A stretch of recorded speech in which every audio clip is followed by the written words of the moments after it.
tundub, et leiutamise soone andis Pille edasi ka oma vanimale pojale, kelle värske projekt aias peaks peagi valmis saama ja selle ehitus tekitab Pilles palju õhinat. No nii, see on nüüd selline kasvuhoone, mis paneks mu siis 365 päeva taimi kasvatama, kuna ta on maa sees 1,5 meetrit.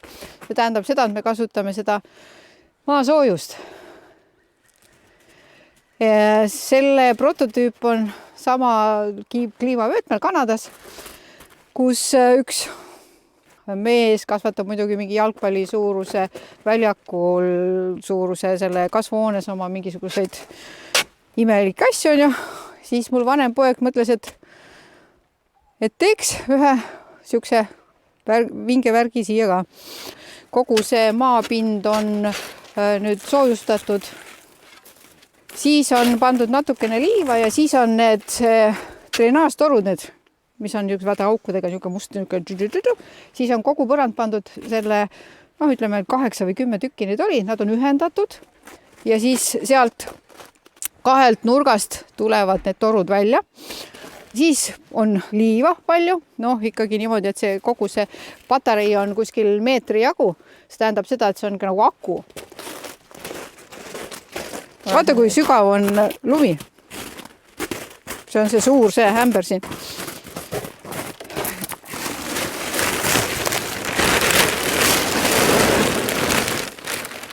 Nii, kas me saame selle ukse?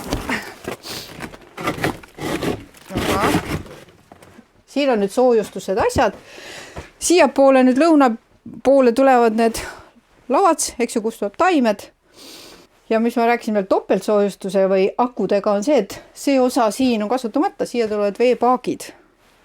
Et siia tulevad peegeldused, mingi materjal, mis see päike peegeldab veel topelt. Ahaa, vaata, suvel hakkab sul äkki kõrvetama niimoodi. Aga siin on ventilaator, näed, seal on auk, seal tuleb väljatõmbe ventilaator ja need, mis lähevad sinna sisse. Ma ise kardan ka, et siin võib väga soojaks minna, aga siis Et nüüd poeg pidi märtsi lõpus tulema lõpetama selle ära, et ma saaks taimed siia panna. Mida sa kasvatama hakkad? Mis meeldib? Ei, ega siis see jääb nendesse ajahetkedesse, kui muud kasvuhooned ei toimi. Siin võib tõesti liiga palavaks minna. Selle ma saan vara kevadel ja hilis sügisel ja ütleme, et ja siis ma saan kasvatada endale kõik rohelise salat, till, mida tahes, eks ju. Nii et lahe on ju. See on Eestis nii eksklusiivne asi, et ma arvan, et kui ma oskan juba ja julgen öelda, et seda mõtet siia sellist raha panustada, eks ju, siis siis on okei, siis hakkab see minema võib-olla Eestis ka, eks ju, selle peale. Et palju läheb siis? Olete arvestanud kokku? Ei, minule tehakse seda kingituseks.